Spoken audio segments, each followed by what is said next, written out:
Cześć, tu Valencianistas z AppGalery, z Państwa 106 i Sojuszu We Don't Care.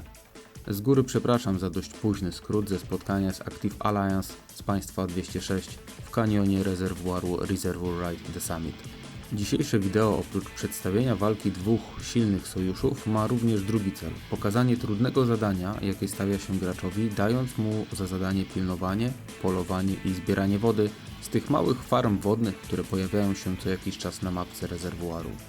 A jeśli gracie w Waszą ulubioną grę i ściągnęliście ją ze sklepu Huawei, czyli AppGalery, to mam dla Was dobrą wiadomość. Mianowicie ruszyła promocja, w której za wydatki w grze możesz wygrać kupony, które służą do obniżenia cen na kolejne zakupy. Możesz zaoszczędzić nawet 20%. Link do promocji znajduje się w komentarzu. Wracajmy do Reservoir Right. Rozpoczęcie walki obydwa sojusze zaczęły bardzo mocno. Zarówno We Don't Care, jak i Active Alliance raz po raz przejmowało budynki, nie ograniczając się jedynie do dwóch głównych dużych zbiorników wodnych oraz elektrowni słonecznej. Walka toczyła się na całej mapie. Zazwyczaj budynki typu lądowisko helikopterów czy mała elektrownia wodna numer 4 są budynkami, które traktuje się gorzej z racji małej ilości wody, którą się tam zbiera oraz znacznej odległości od dużych zbiorników wodnych. Ale nie tym razem. Odkąd rozpoczął się Reservoir Right The Summit, w grupie platynowej nie ma już słabych drużyn i trzeba szukać punktów wszędzie, gdzie tylko to możliwe. Trzeba przyznać, że Active Alliance zasłużyli na swoją nazwę, ponieważ w pojedynku z nami zachowywali się jak wilki wojny, które planowały i konsekwentnie dochodziły coraz bliżej do swojej ofiary. Jeśli dodamy do tego braki w zaawansowanych przeniesieniach, które skutkowały niemożliwością zbierania kałuż wody, która rozsypuje się wokoło odbitego budynku, to powoli sytuacja robi się nieprzyjemna. Active Alliance dobór graczy oraz strategii pod ten mecz zrobili fenomenalnie i można się od nich wiele nauczyć. Po upłynięciu połowy spotkania zaczynamy to, co tygrysy lubią najbardziej, czyli polowanie na płytki.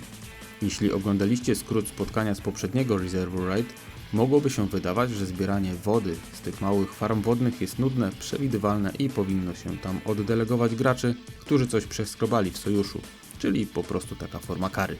Nic bardziej mylnego.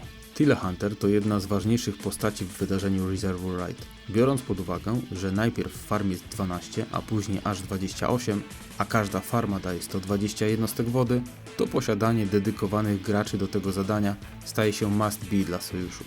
A jeśli nie jesteś potęgą typu Veni Vidi Vici z Państwa 291, to musisz przygotować dedykowaną strategię, a jeśli któraś część tej strategii kuleje, to sojusz przegrywa. Na zawsze zapamiętam maksymę, że sojusz jest taki silny, jak silny jest jego najsłabszy punkt. Przyspieszyłem szybkość wideo, żeby zmieścić większość ataków i obron, jakie działy się w tym spotkaniu na zbiornikach wodnych oraz żeby pokazać Wam, jak wiele potrzeba żołnierzy, żeby dać radę dograć do końca walkę z silnym rywalem. Jak myślisz, ilu żołnierzy wystarczy, aby nie mieć problemów z wysyłaniem marszów w samej końcówce? 5 milionów?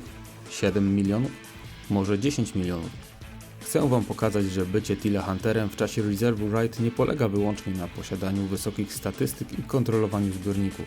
Trzeba mieć jeszcze wręcz nieskończoną ilość żołnierzy lub godzin przyspieszenia leczenia. Małe zbiorniki wodne są często bardzo niedoceniane, zwłaszcza przez bardziej doświadczonych graczy. To wszystko dlatego, że kiedyś do zwycięstwa w kanionie wystarczało w zasadzie holować centrum oraz dwa duże zbiorniki wodne. Reszta miała marginalne znaczenie. To oczywiście spore uproszczenie, ale po ostatnich zmianach w grze w zasadzie nie ma już typowych pewniaków do miana zwycięstwa w tym meczu. Jest wiele zmiennych. Tą zmienną, oprócz zbierania kałuż wody, jest zdecydowanie posiadanie jak największej ilości zbiorników wodnych. Składa się na to m.in. natychmiastowy przypływ punktów wody, od razu po przyjęciu zbiornika wodnego oraz fakt, że każdy Hunter, wykorzystując wszystkie 6 marszów, może zebrać aż 720 punktów wody. Zazwyczaj do zbiorników wodnych nie są wysyłani słabi gracze, a czasy, kiedy wysyłało się jednego żołnierza, odeszły w niepamięć. Tak, dobrze słyszałeś. Jakieś 2 lata temu i tysiące update'ów wcześniej wystarczyło wysłać jednego żołnierza, ponieważ zbierze dokładnie tyle samo wody, ile cała armia. A w dodatku farmy wodne były ignorowane prawie przez wszystkich. Ich wartość wzrosła diametralnie od czasów wejścia do życia Reservoir Right League. Ale wracając do sedna. Zazwyczaj w kanionie rezerwuaru przy zbiornikach wodnych spotkasz gracza o podobnej sile lub silniejszego. To znaczy, że jeśli wygrasz jedną batalią, to z racji podobnej siły i rannych żołnierzy przegrasz kolejną. Wtedy ty wysyłasz następny marsz, rywal nie jest w stanie się obronić, bo stracił część żołnierzy w ataku na ciebie i sytuacja się powtarza. I tak przez 30 minut, o ile rywal nie zrezygnuje wcześniej. Ale rzadko ktoś rezygnuje. Ewentualnie zostanie przydzielony tobie drugi rywal do pomocy temu pierwszemu. Nie ryzykując permanentnej utraty żołnierzy, gracze są bardziej śmiali i skłonni nawet do wyzerowania siebie, byleby pomóc swojemu sojuszowi. Właśnie dlatego walki w kanionie rezerwuaru są takie ekscytujące. Jak zapewne zauważyłeś, dysproporcja punktów jest zauważalna, to ponad 30% różnicy i stale rosła.